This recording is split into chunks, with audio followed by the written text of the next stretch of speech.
morning.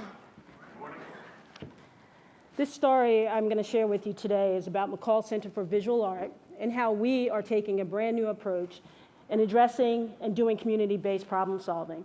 But before I get started on that, I want to share a little story with you about this little girl. If you look at her, I think she's awfully cute in a little Catholic school uniform, grew up in a small suburban town on Long Island.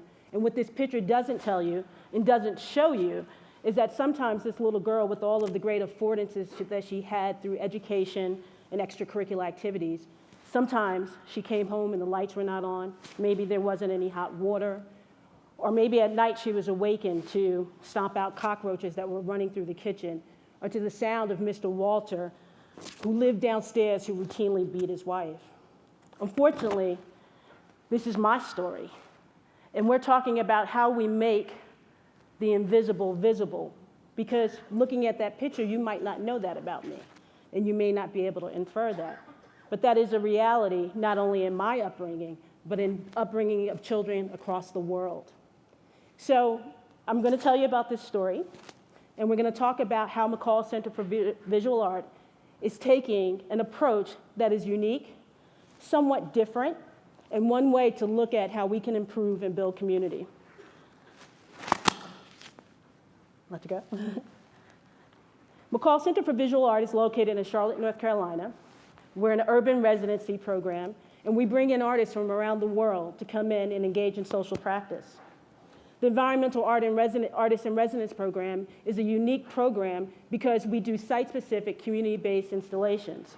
What makes our program so unique is that we're not working out of that lovely facility. We are working on the ground in the communities which we serve. That's a very unique approach and puts you at a very, very real point of vulnerability every time that you go out and do something. Because, see, you don't only answer to yourselves. It's not just about the artists in McColl Center. It's about the communities that we serve and all the stakeholders that we are responsible to at the end of the day. But we know through our experiences over the past 4 years that we're on to something real. We know that we have come up with a four-pronged model that by far exceeds our wildest expectations. We know that when you engage artists in problems and issues and challenges that occur in communities, change can happen. We can make the invisible visible. So let's start with those four pillars: art, science, education, and community. When we started on this first project back in 2009, we had Daniel McCormick, who was this incredible artist from California, and he came to us and he started talking to us about restoring the land. Immediately, we became very excited, and we realized that this was a huge opportunity to take a charge in a new direction. And what we all know is that artists kind of have that pulse. They have that extra sense. They can get ahead of us. So we leveraged that, and we decided to think and look for a place somewhere in Charlotte where we could do an intervention. The best part of this is that we didn't go around just driving through the car and say, "Oh, that looks like a nice spot. Maybe we'll go there. Let's do that." We worked with community members, and our community members were not just the residents that we serve, but our Parks and Rec department, our community governing authorities, the different universities and areas to come up with the ideal place to do our first intervention. And we hit pay dirt, because not only did we do something to remediate the land, we also had something that was quite beautiful and was an attractor, and it really had a certain aesthetic value: art. How can artists use new tools to communicate big issues and raise awareness in communities? Let's talk about science. Science is really important. What you don't know, but you may have heard from my bio, is that I'm a science nerd. I pretty much would rather be outside collecting snakes than doing anything on any given day. Really, I really would, and it's on my mind. But I also recognize from all of that training in the science world and having all these real intimate experiences outside, that science provides something that is very useful to artists and to community. Science gives us validation. It is the data point that supports the artist's work in the most meaningful way. You see, when you start going into a community, or you start talking to a mayor and say, "Listen, we want to do this installation, Parks and Rec, we want to kind of buffer and armor this stream bank," They don't really want to know about aesthetic value at that point. What they really want to know about, is it going to hold up? How do you validate that?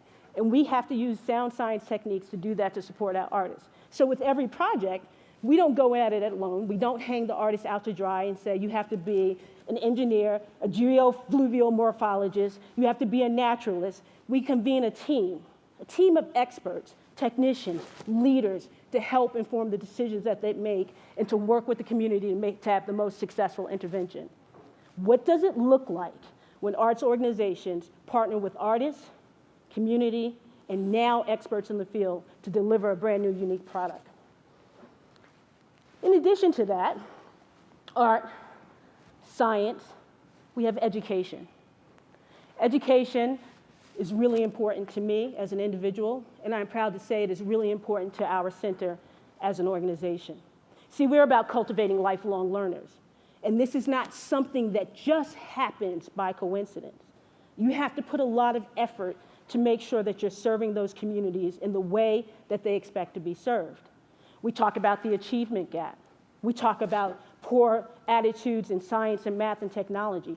All of you know that after third or fourth grade, we don't have any more artists in schools. Our children are deciding, hey, listen, I can't draw anymore. I'm not confident. I don't want to do it anymore. Same thing happens in science. We respond to that in a very meaningful way, and we've got a couple of different approaches.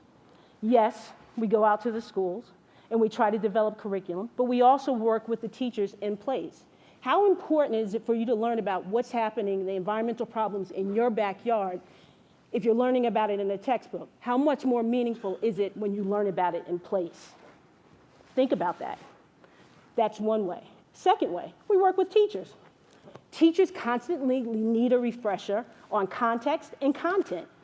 The best way to achieve and reach masses of children, to reach adults, to inspire wonder and awe and motivate people to social action is to get in place and work with those leaders who are doing it on the ground every day.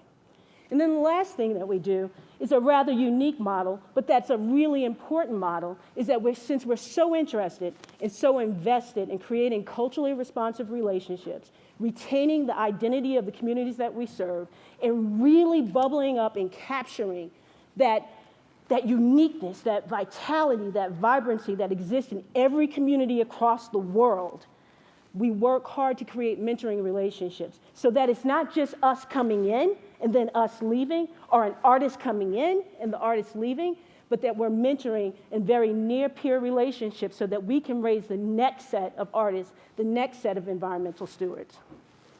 And lastly, I'm going to tell you about our last pillar, which is community. When we talk about community, and we've talked a lot about this over the past couple of days, we tend to talk about going, inviting people in. How do we engage them? We knock on the doors. We do a lot of different things. But one thing that we do that's a little bit different than every other organization that I've been affiliated with to date is that we wait for the invite.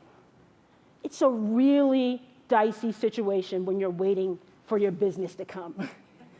But we've learned something with that. That's where the true moment and the true opportunity for trust and relationship to begin. You see, in order to build community, in order to capture and really get to the heart of the cultural vibrancy that exists in place, in order to uncover all these really special and unique affordances that each community brings, you have to have trust. You have to have relationship. And you have to respond to what the community needs you to respond to. See, it's not about me. It's not about you. It is really all about that particular community and their needs. So we work very hard every day to make sure that we are working side by side to have community-driven, artist-inspired interventions. We make the invisible visible.